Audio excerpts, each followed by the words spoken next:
Tonight on News 5 Live, a 16-year-old is the first murder victim for 2020. She was executed as she exited a house in Belize City.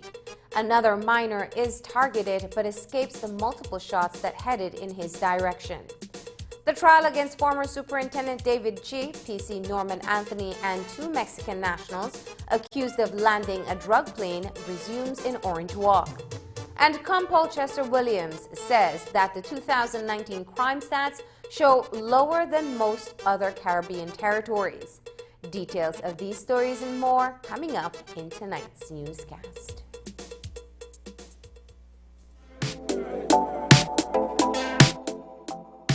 Smart introduces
Good evening. Welcome to News 5 Live from Monday, January 6th.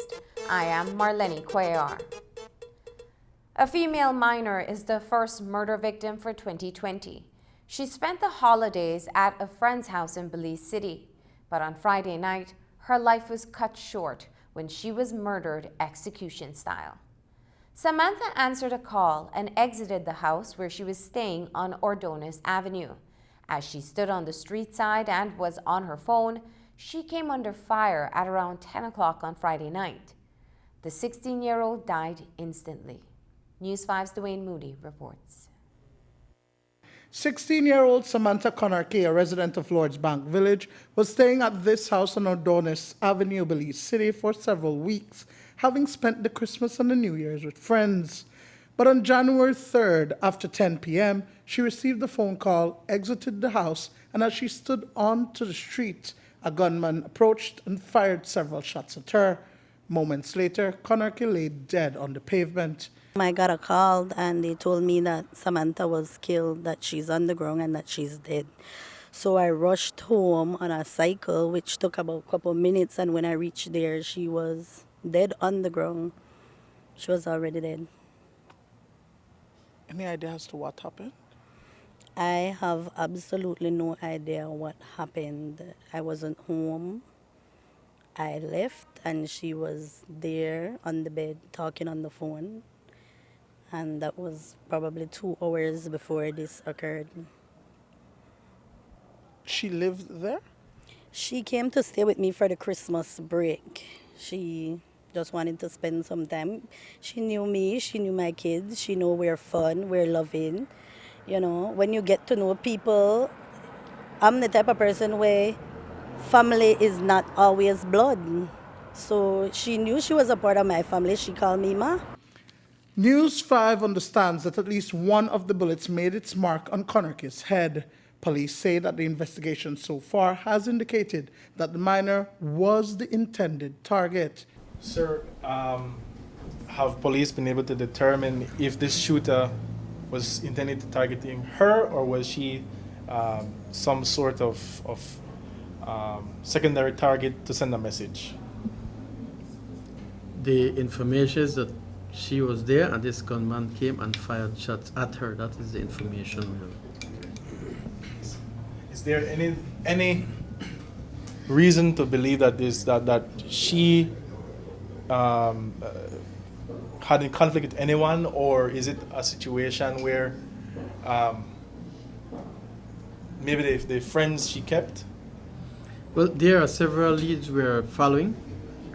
We have information that we gathered from within that area, and detectives are following up on those information that we got to try and establish what led her being targeted in that area. So was her murder a form of retaliation by any gangs? Well, we do not know at this time. Is there anything to indicate if she had ever been threatened before, or anyone close to her? No, we don't have that information now. Are we certain that she was the intended target of that shooting? Yes, we are. So what could have triggered the execution of the female minor? It is a question that remains unanswered at this time. Family and friends, as well as the police, are baffled by its callousness. Everyone is at loss. Every friend, every family, everyone who knows her is overwhelmed with grief because she was a lively person. We called her Big Love because she was love. She was a lovable person. From I met her, I could reel up with she right now, and in the next 2 minutes, me and she sweet.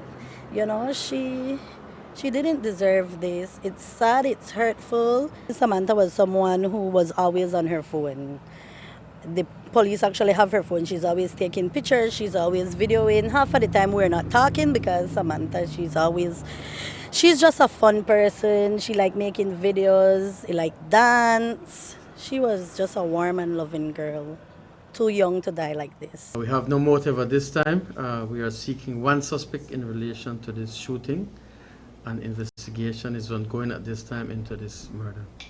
In expressing his condolences to the families of female minors who have recently been victims of gun violence, namely Shantus Martinez and Caulker, Commissioner of Police Chester Williams shared an advice to young girls. There are some young girls who just love to associate themselves with persons that are referred to as bad men.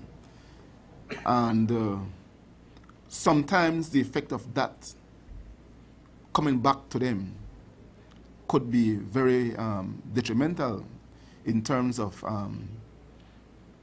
violence being perpetrated against them as well.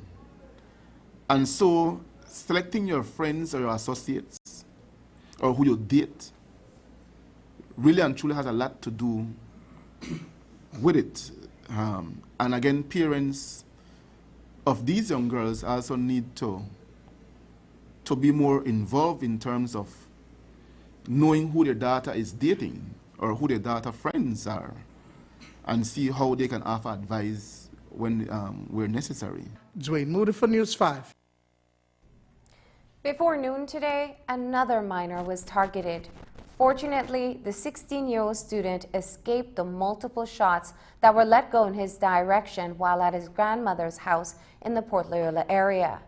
The grandmother says she knows who the shooter is and believes the life of her grandson is under threat because he had witnessed a previous shooting in that area. She is appealing for calm. News 5's Isani Caetano reports. A 16-year-old male minor, believed to have witnessed a shooting incident in Port Loyola recently, narrowly escaped with his life just before noon today when a lone gunman, someone he knows fairly well, let loose a barrage of bullets in his direction. The high school student, out of classes from Gwenlys today, was visiting his grandmother on Man of War Street when he came under attack. He was here all the while until I asked him to go and throw away some dirt for me. It seems that I do not know what is the problem that he has, or he has any problem with anybody out there. But apparently he does. Sometime after 11 o'clock this morning, while returning from disposing garbage as his grandmother had requested of him, the teenager was targeted. As many as 9 shots were fired less than 30 feet from a police vehicle mounted with surveillance equipment. He was very lucky that not even one have catches him. But my point is, I would like to know, what has he done? Because this person that I know and I saw did it is a person that they always come to my home regularly. So I would like to want to ask him in person, what did he have done to him that he could come to me, or tell me if something really wrong Justin have done, so that I could personally have addressed the problem immediately. While the rounds flew wide of the intended target, the elderly woman's home is bullet-riddled and pockmarks are everywhere on the veranda. In speaking with News 5 under the condition of anonymity, the distraught resident made an urgent request to the person who came to kill her grandson. I would like to appeal to him because I know who you are. So I would like to appeal to you. If you could kindly come and see me or tell me or wherever, let me understand what Justin have done to you, because I do not sure whether I will take it further or I will just rest it. So I just want, you know who you are and the rest of you know who he is. Therefore, I'm just telling you guys out there, that's not the way to solve a problem. Not by shooting people. Especially Justin that came out of a bad home. He never grew up on the street. He never dragged up on the street. He was grow up the proper right way. So I just want to find out from you guys out there what really is on the problem. According to the grandmother, just moments prior to the shooting, she observed a young man running down the street with what appeared to be an object of some sort being concealed under his clothing. She then saw him again when he pursued her grandson. I saw him. I know him. He don't have to be scared because I know you. I saw you. I was right at my window when I saw you do everything that you have done. So I am just saying to you, if it's a problem that you cannot solve without coming to me, send your mom. Send your mom, because your mom know me very well, and your sisters and the rest of you guys. So you can send your mom to me and tell me whatsoever has Justin have done, and I will handle that problem. Reporting for News 5, I am Isani Caetano. The former head of the Orange Walk Police Formation, Superintendent David Caye, a police constable, and 2 Mexican nationals arrived at the Orange Walk Magistrate Court today for trial. There was heavy police presence at the sensational trial as the sensational trial got underway. The men are accused of landing a drug plane carrying 26 bales of cocaine in the Blue Creek area in September 2018. It is one of the few instances that arrests have been made in relation to the landing of drug planes in various parts of the country. The court will hear statements from 11 witnesses during the trial. Here is News 5's Hippolyta Novello. You want to have my shades too? You want to? You can go ahead, sir. When I come back. Out on bail, former Orange Rock Commander Superintendent David Caye today appeared in Orange Rock Magistrate Court, where the trial against him and 3 others continued before Senior Magistrate Patricia Arana. The presence of heavily armed law enforcement officers was noticeable. Caye, along with Police Constable Norman Anthony and Mexican National Eli Figueroa Nunez and Azarias Manzano, stands accused of carrying out an illicit plane landing on September 9, 2018 in Tres Leguas near Blue Creek. The plane carried 26 bales of cocaine. Day 2 of the sensational crime trial commenced with the testimony of ASP Gongara, the head of the intelligence unit for the district. ASP Gongara counted to the court the night he ran into PC Tillett, who is attached to the Blue Creek police station. In his case, he was seen driving a vehicle. This is what the witness was saying this morning. He was seen driving a vehicle, heading in northwest or something, and there was a lot of thing about the cardinal points. In an event, and that is it. I mean, he said, he spoke to us like we were going, and he said, you know, I'm going to check on information, meaning somebody come and say, boy, I want to play in the look for land or want to play in the circle or whatever. No, how you want to charge somebody because of that? It sounded like there was a spaceship or like another plane to you. Yeah? The police saw a light and the light was flashing, and then he saw an aircraft, and then that aircraft had vanished.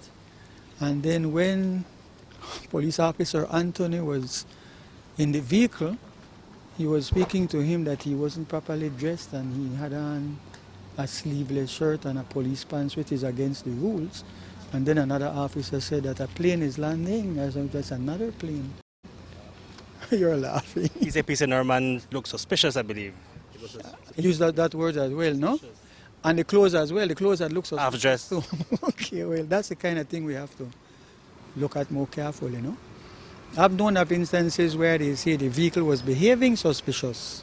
So try not to borrow one of those vehicles or drive a vehicle that behaves suspicious.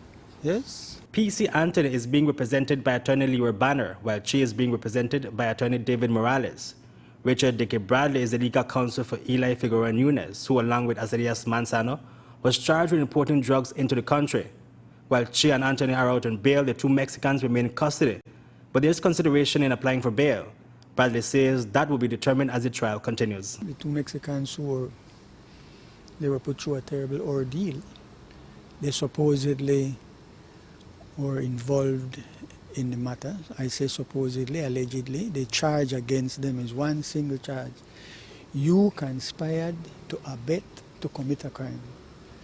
Conspiracy is a crime, abetment is a crime, bringing drugs into the country is a crime. So then you do this, you do this, you do this. Under the rules that govern the court, my client Eli Figueroa Nunez would be entitled to be granted bail.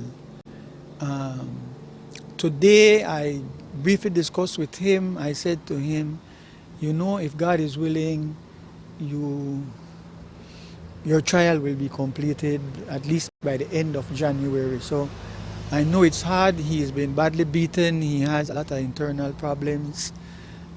In fact, even in the disclosure, they said they had to rush him to the hospital because he was in pain. They're not going to say how he got in pain, but we'll get to that part, no? So yes, that is still a matter which is in front of our minds, but we also need a level of comfort that, you know, he's not going to abscond. He's not going to have nothing to run away from. Nobody caught him in the plane or at the plane site or with any drugs or anything like that. He just needs to clarify that they are saying that he had known about the plane. So if we look like we're going to drag on when we come back again, then I would have no choice but in fairness to him. The trial will include the submissions of 19 witnesses. According to Bradley, if things move along as agreed to, he does not expect a lengthy trial. Where we are is that, in fact, there are 19 witnesses who have given statements in a disclosure. We are agreed that some 11 statements would be what would be used in the actual trial. The others would be repeating what had already been said.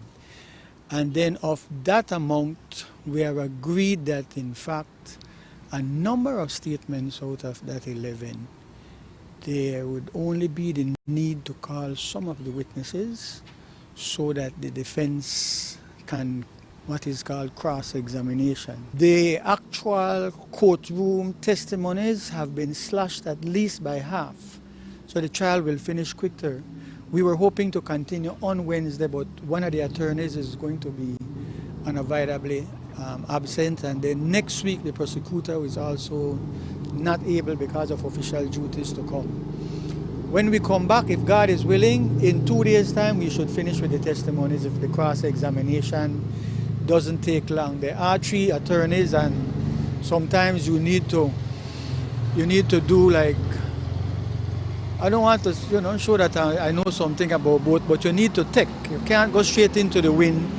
You will go so, but you really want to go so. So there's going to be a lot of that in order to make sure that we bring out the information to show that it is clear that the situation is not what the police are claiming. The matter was adjourned to January 27. The prosecution is being represented by attorney Alifa Ellington. Reporting for News 5, Hipólito Novello. Coming up, a woman who was pulled out of a burning house in the city remains hospitalized for more than 50% burns to her body. When we started to build our house, we knew that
On December 5th, the Belize Chamber of Commerce and Industry formally wrote the government of Belize requesting a copy of the contract signed by Emer Hernandez for the Coastal Highway Upgrading Project. The contract, which was awarded to Emer Hernandez Development Company Limited and Construcciones y Carreteras for execution of the road, which is set to begin in the early part of this year. While the Ministry of Works has acknowledged the Chamber's request, it is yet to make available a facsimile of the document. In fact, Attorney General Michael Parafit, following a Senate meeting on Christmas Eve, criticized the private sector organization for not properly invoking the Freedom of Information Act to obtain a copy of that contract. But several weeks have since passed, and the BCCI seems no closer to getting its hands on the document, despite concerns being raised by the opposition at the last House meeting in respect of the tendering and award process regarding the project. The work of the nephew of the former Deputy Prime Minister Gaspar Vega has been heavily scrutinized, particularly in light of the fact that several contracts have been awarded to his company under the present administration. Fire victim Elena Reina remains hospitalized at the KHMH in a critical but stable condition. The 33-year-old mother of three was sleeping inside a house on Flamboyant Street on January 2nd when a fire broke inside the wooden structure. The blaze spread quickly to engulf the house, but luckily Reina escaped, but not before sustaining varying degree burns to about 50% of her body. In the wake of the fire, 2 wooden houses within the yard were gutted and a total of 8 persons were displaced. The cause of the fire remains unknown at this time. 4 men have been slapped with drug charges after they were busted with over 4 pounds of weed. According to police, around 2:30 in the afternoon on January 3rd, police were carrying out a routine checkpoint on the George Bryce Highway where they searched a car. Here's more from ACP Joseph Maivet. Roaring Creek police were on a vehicular checkpoint between miles 46 and 47 on the George Bryce Highway, where they conducted a search on a blue Toyota Corolla car with Benke vehicle license plate, which at the time was being driven by one Walter Castillo, 19 years, and also present at the time was Santos Castillo, 21, Victor Yegue, 30, and Adan Hernandez Marroquin, 31. During the search, police discovered a black bag containing 2 parcels of suspected cannabis when weighed amounted to 1,976 grams.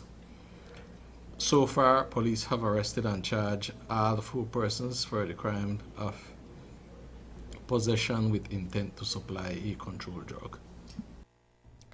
An Orange Walk man has been charged for a double fatal road traffic accident that happened over 3 years ago. According to police, Martin Ramos was arrested and charged with 2 counts of causing death by careless conduct. The charges stem from an accident that happened in October 2016 along the August Pine Ridge and San Felipe roads. Ramos was reportedly driving his Ford pickup truck when he crashed into the motorcycle carrying the 2 men. ACP Joseph Maivet gives us the details.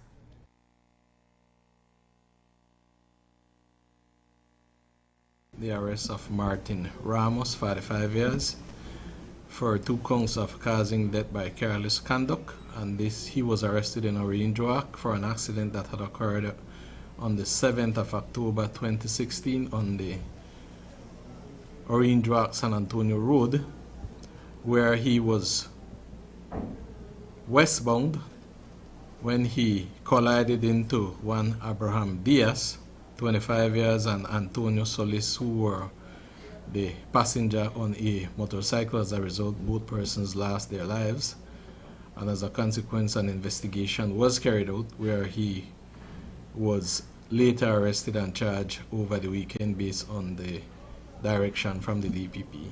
Sir, you would tell us why did the long delay in bringing charges from 2016 up? There has been a number of work that had to have been done, so the file was, in other words, it was sent to the DPP and then sent back for further directives, which were eventually carried out before she made that decision. Over the weekend, police detained a number of young men in St. Bite Village in the south. According to Commissioner Chester Williams, the youths were threatening the cops who were carrying out operations in the area. The matter was dealt with quickly and the men were charged. Here's more from Campo Williams. I deployed members of the Anti-Gang Task Force, GSU and SPU, to Placencia on Saturday or Sunday, over the weekend. Okay. And yes, we had received information that there were a group of young men who had threatened the police in Placencia. And so we went down, and those persons were taken to custody, and they have been charged in respect of that matter.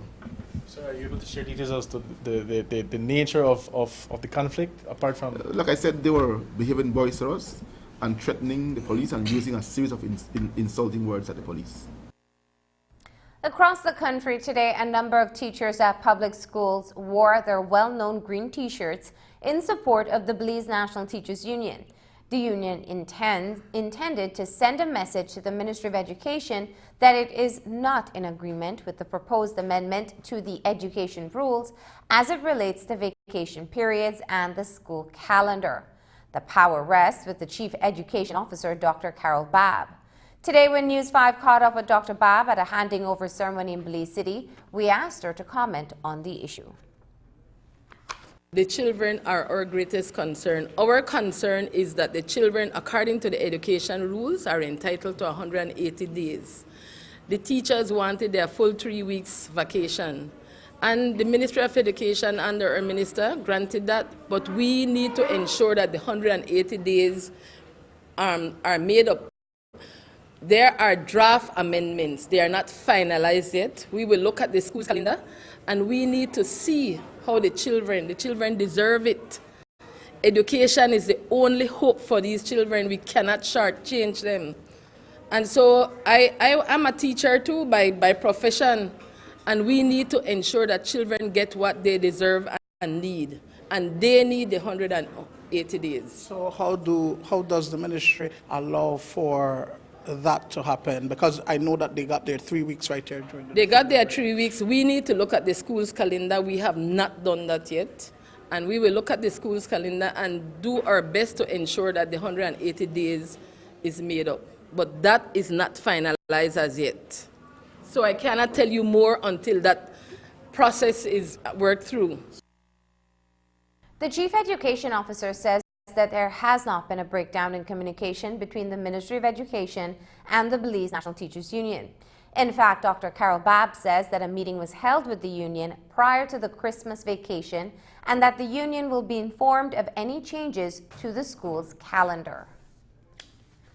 There's not a breakdown. We met with BNTU just before going off for Christmas holidays, and we have been meeting with the BNTU constantly. The president and I speak often. So we are in dialogue. There is no breakdown. But I don't know why they claim a breakdown.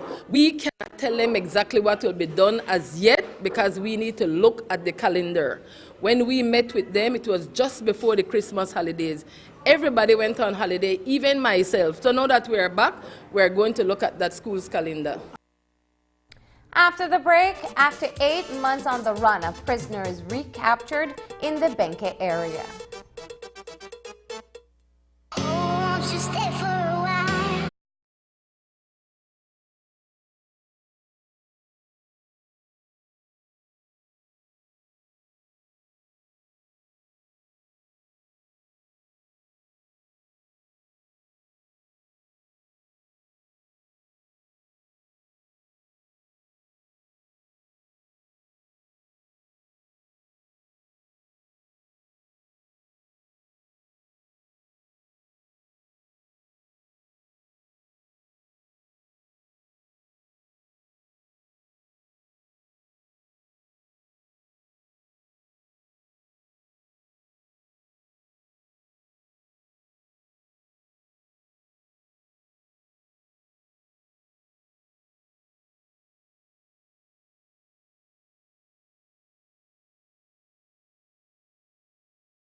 say that Christian Neal, who escaped from the Kobe Foundation 8 months ago, has been recaptured. Neal was picked up on Thursday, January 2nd, sometime around 2 p.m. According to ACP Joseph Maivet, Benque Viejo police officers were conducting patrols in that western town when they encountered Neal. They came across Christian Neal, whom had escaped from the Kobe Foundation on the 19th of May of 2019. He was taken into custody, where he has since been arrested and charged for the crime of escape. At the time of his escape, he was serving 22 years, for 2 counts of robbery and 1 count of unlawful carnal knowledge. Earlier in the newscast, we reported on the first murder of 2020. In the coming days, the police department will release the official stats with a full breakdown of the numbers. But today, the Commissioner of Police, Chester Williams, spoke about the murders, of which he says there were 134 recorded in 2019. That's 9 fewer than 2018. It is a minimal decrease, but according to Compol Williams, it is worth noting. Williams says that Belize's crime numbers have gone down when compared to the last 3 years and also when compared to other countries in the region. He says that while the department has come under harsh public criticism, there is only so much the police can do when it comes to tackling certain crimes. Here's more from Williams. When we compare our stats to 2018, we have a reduction in crime of little under 10%. For us, that is an achievement worth mentioning. Yes, we would have wanted it to be better, but I'm sure that you're going to understand the complex situation within which some of the crimes are occurring that are not within the reach of the police to readily prevent based on law enforcement efforts. But we try as best as we can to see how we can solve these crimes when they occur. And 2019 was indeed challenging. It was an year where we saw some very heinous crime. When we look across the Caribbean, Belize is one of the only countries in the Caribbean that has a reduction in murder when compared to 2019. Our murder count is lower than 2016, 2017, 2018. 2019 is lower than all of those previous 3 years. So it shows that we did do some good work. Yes, if we're happy with it, the answer is no. Now that we're in 2020, we now have a 2020 vision of 2019. And so we're now going to use that vision to see how we can enhance our efforts for 2020. And we know that the issue of murder is our #1 priority. And while we see a number of persons on social media condemning the police when a murder occurs, or impute the occurrence to the police, I must say that for the most part, those accusations made of the police in terms of being ineffective are unjustified. Many of the murders that occurred in 2019 are not murders that the police could readily prevent. The murders that police have more control over are the gang-related murders. And I believe that we did exceedingly well in controlling or containing those in 2019. How are we going to know when a person is going to kill his mother and father in their home? How are we going to know when a husband and a wife are going to argue and kill the other one? Speaking to the media today, Kampal Williams says that there were also a growing number of domestic-related deaths, and they will be looking into increased collaboration to try to stem that for this year. Williams also noted that their numbers show a decrease in the number of gang-related murders. He says the number recorded in 2019 is the lowest since 2008. But going into this year, Williams says the department is expected to make some changes to its approaches to crime, and one of the things he is hoping to see come to fruition is the hiring of a gang intervention officer. The commissioner discussed that today, among other plans to take on crime in the new year. Here's more. While for 2019, it is the lowest number of gang murders we have had since 2008. We still believe that there is more to be done in terms of containing the gang issue. We want to see us getting on board a conflict officer or a gang intervention officer. If we can get that person on board to work with us, and we have already a person in mind, and then that person can then work between us and the CYDP to see how we can deal with different gang issues with a view to further take down the gang-related murders. And then we want to look at partnering with different organizations, as I said in my New Year's address. We want to establish a citizen advisory committee, and we want that committee to have members of the different government organizations, as well as the churches, civil society, and any other person who is of good standing, to serve as an advisory board to the police, where they can look at ways and means as to how we can deal with certain issues, crime-related issues, as well as to be able to help the police to lobby for equipments and things that are needed to ensure that we are adequately equipped to fight the crime situation. And I think that once we get those things going for 2020, we will have a much better year than we did for 2019. Williams also spoke about alcohol and the factor it played in crime, particular murders. He says the department will be cracking down on the failure to adhere to alcohol regulations. He made a special appeal to the liquor licensing boards. We will be categorizing the different murders to illustrate what was the #1 cause of murder. And you will see that alcohol is extremely dominant. There is a reason why alcohol was once an illegal substance. And so when it was legalized, it was done and regulated. And there is a reason why it was regulated. Again, because people know of the effect of alcohol. But if we continue to live in a society that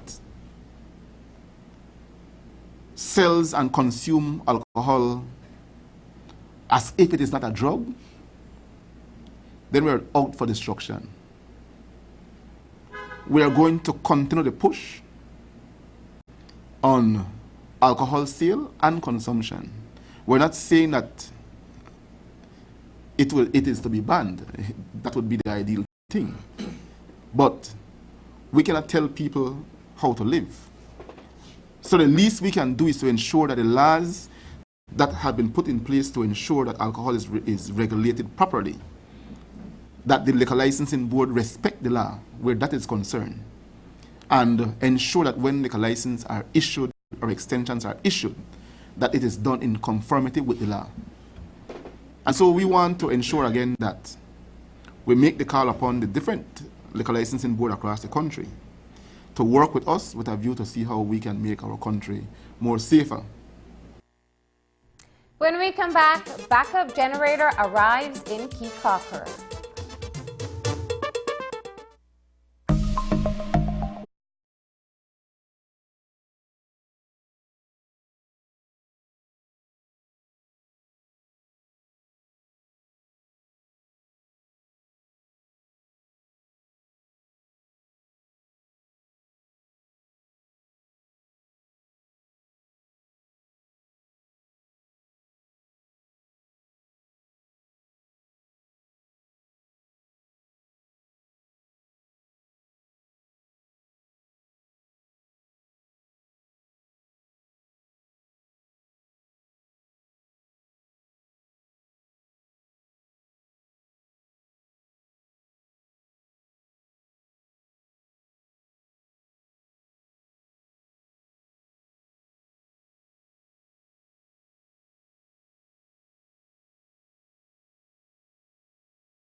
On Friday, BL's Chief Executive Officer John Mencius, at a stakeholders meeting organized by the Belize Tourism Board, promised residents and proprietors on Caye Caulker that a locally sourced generation unit was on its way to the island. The island had been without light and potable water for days, prompting a crisis that led to the exit of tourists. The piece of heavy-duty equipment arrived in one piece, and on Sunday it was successfully connected to the island's power system. Since being brought online, BL's technicians have been monitoring and assessing the unit's generation capacity and will continue to do so during the week to ensure that it functions properly. We have located a genset from Aquamar down in southern Belize, and that genset will be on its way to Caye Caulker this afternoon. It should reach here tonight. However, that's bringing the genset to Caye Caulker. We have to now attach that on to the local distribution system, and we hope to have that in place by Monday. So we still have to deal with the weekend load because Caye Caulker is different from, well, Caye Caulker and San Pedro is different from the rest of what we are used to on the mainland, where the peak load tends to be around 2 o'clock during the day and during the weekday, as opposed to Caye Caulker and San Pedro, where the peak loads tend to be at the night and during the weekend. And in fact, that is what totally caught us off guard for Lobster Fest. Because in Belize City, let's say, for example, you're dealing with what, a population of 70,000 people, and at any one time maybe you have 20,000 more descending on Belize City. While in Caye Caulker it's the opposite way. You have a small population base, and then when all the Belize City and people and tourists come here, probably, I don't know, you probably double the amount of people you have here, especially usage of ACs and so on in the resort. Belize Water Services, for its part, has also committed to erecting a pair of storage facilities on both ends of Caye Caulker. In addressing the growing concerns about sewage and wastewater treatment, CEO Alvin Haynes says it will not include an underwater pipeline. The geography of Caye Caulker, being an island, some distance from the mainland where most of the team and a lot of the assets are, does create some challenges, and unlike BL, we will not be able to run a submarine cable to let water reach the island, so we're dependent on making sure there's adequate infrastructure and backup locally, right? Also, when we're looking at the sewage treatment and collection, it became obvious early on that with the north expanding rapidly, the north would have to have a separate system, simply because whilst we have run an underground line to the north for water, we dare not do that with raw sewage. There's no way we're going to pump raw sewage through an underground or underwater line, right? The risks are too high. Commissioner of Police Chester Williams says, don't believe the rumors you are hearing of a shakeup in the San Pedro Police formation. According to Williams, officer in charge Christopher Noble has been doing a stellar job in addressing crime on the island. Today, Williams shut down the reports of an imminent transfer for Noble and others on the team. Here's how he puts it. I can state here that as the Commissioner of Police, I am extremely satisfied with the work being done in San Pedro by Superintendent Noble and his team. They have performed exceptionally well over the past 6 months. So much so that the crime situation in San Pedro has decreased significantly, and we are hoping that for 2020 we'll see better results from them, and Mr. Noble and his team have the full support of this high command of the Belize Police Department. So let me state that the rumor is not true, and should be dispelled. Coming up after the break, a Belize City school gets a boost. It is gifted with a long list of school items.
The new school year started on a good footing for the 225 students of Unity Presbyterian Primary School in Belize City.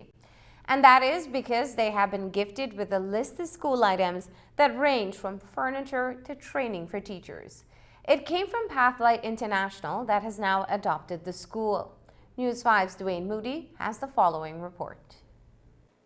Since 2008, Pathlight International has been supporting teachers and administrators with training and mentoring in an effort to empower children in the 13 countries they operate in, including Belize. But at the start of the 2019 school year, through a call made by Chief Education Officer Dr. Carol Babb, The organization has adopted Unity Presbyterian Primary School on Antelope Street in the Collette Division. We heard the call and we decided to say, you know what, let's take the call. And we decided then, through advice from the Chief Education Officer as well as the District Education Officer here in Belize City, to adopt Unity Presbyterian. And the adoption means that we are here working along with parents and with the school to make sure that the students that comes here are successful. And that is our plan. Today we are excited to be here. We have some furniture that we are donating to the school. The enrollment at the school has increased this year, and another Infant 1 classroom was added. There was need for additional tables and chairs for the students. So today at the commencement of second term, they got more than they bargained for. Bookshelves, a printer table, tire seats for the children, a set of gutter shelves with reading books for all classrooms, and more. In addition to the material resources, the teachers will also get training. Principal Dalila Makwani says that it will help to boost the institution's literacy program. This year is the first year that we're having 2 Infant 1 classes, therefore we lacked furnitures. We had a class that we had to be borrowing chairs from one class to the other class. So whenever we had a full house, when all the students were here, then we were in trouble. We had to be getting plastic chairs to make sure that the children find a chair to sit. So with this donation, it helps us because now the children can sit comfortable. They have the space enough for them to take out their books, their pencils, and set it on the table, whereas they're not pack up and jump up in one cluster class, but they have space available for them to do their work. We have a unique way of making a library. We are working along with repurposing old things and to make them look new. So we have a nice library that we have created for each of the classrooms here at the school. A little reading nook where we have a sitting area as well. We have another program, a very important program called the Teacher Training Program. And this is where we are working along with the teachers and principal of the school, where we are going to do professional development for the teachers. So also working to make them better so that we ensure success with our students. The library is set there because this is one thing that we want to focus here at Unity. We want to give literacy a big space because we know that a lot of our students have problem with reading. So that's one way that Patlight is also helping us, not only with furniture, but also helping us with literacy. They're also providing us with workshops where they're training the teachers with for us to go about assessing the students with reading. It's a pilot project which Dr. Bob says will be duplicated across the country for schools that need the added support. And I'm very happy that we are starting off with an excellent gift, the gift of education. In my opinion, it's very good to start off the year because we want every child from this school to succeed. And the only way that they can succeed is with a sound education. You know, our minister says his favorite mantra is, education is everybody's business. And we at the Ministry of Education realize that we cannot do it on our own. I have reached out to some other organizations. I would want them to adopt schools as well, because with partnership there's so much opportunities.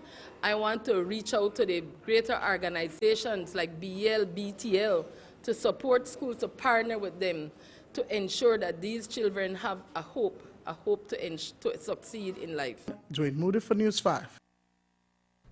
Up next, James Adderley has the full blotter of the sporting events over the weekend.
perspective. Sports Monday is brought to you by the Belize Bank. Our country, your bank.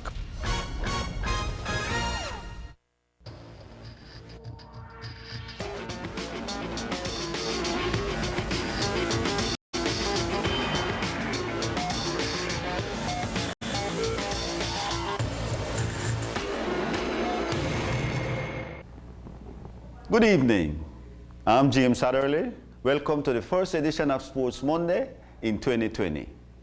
We take you to Friday night's international football friendly inside the Carl Ramos Stadium in Dangriga as Waguia took on Crack del Futuro of Cancun, Mexico in preparation for the 2020 PLB closing season set to kick off next weekend. And of course, the drums and shaka always grace the occasion in Dangriga.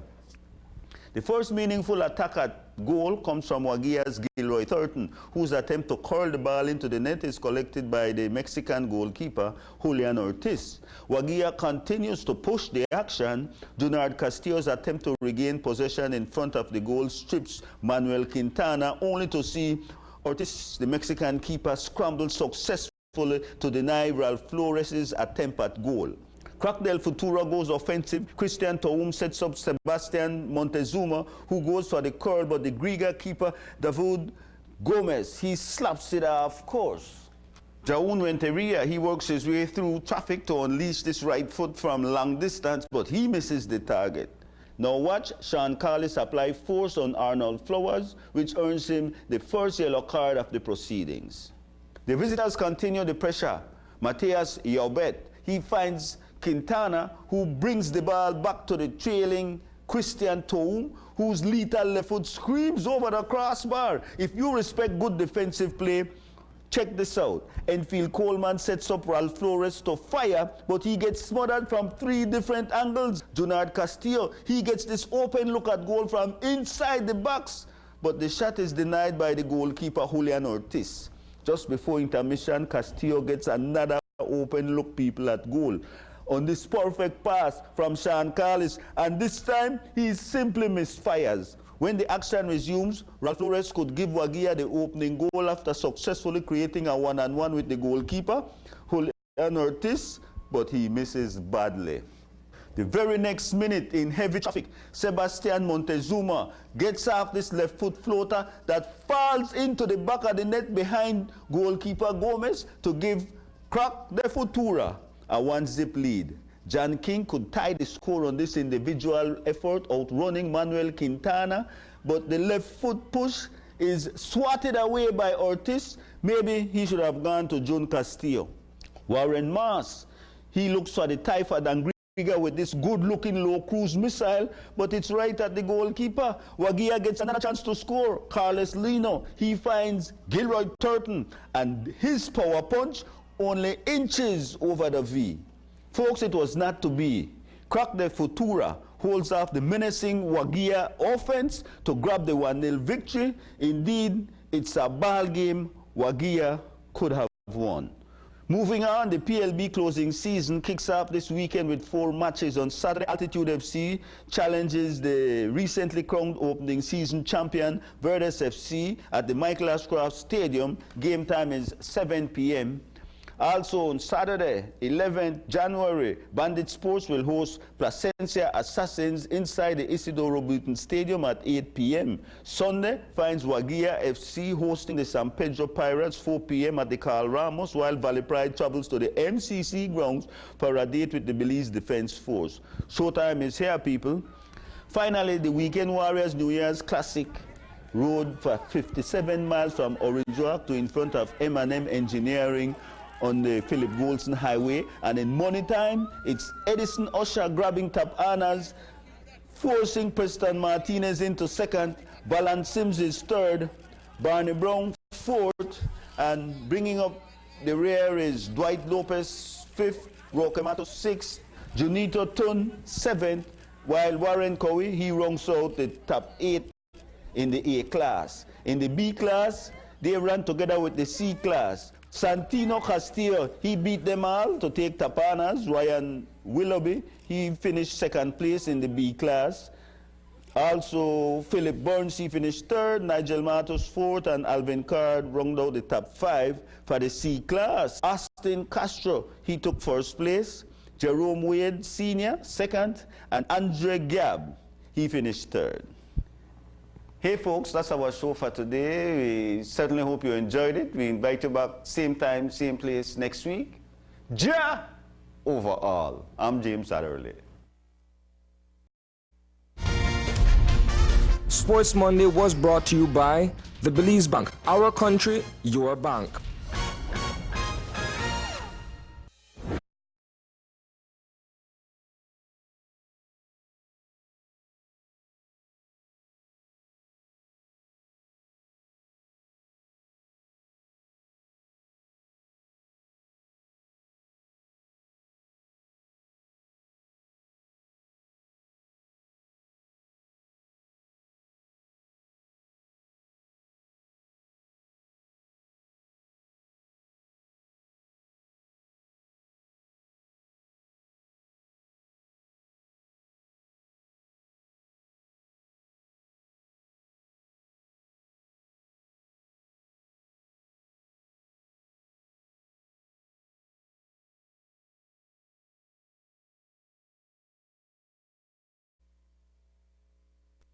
Don't forget that tonight's broadcast is available in both text and streaming video at channel5belize.com.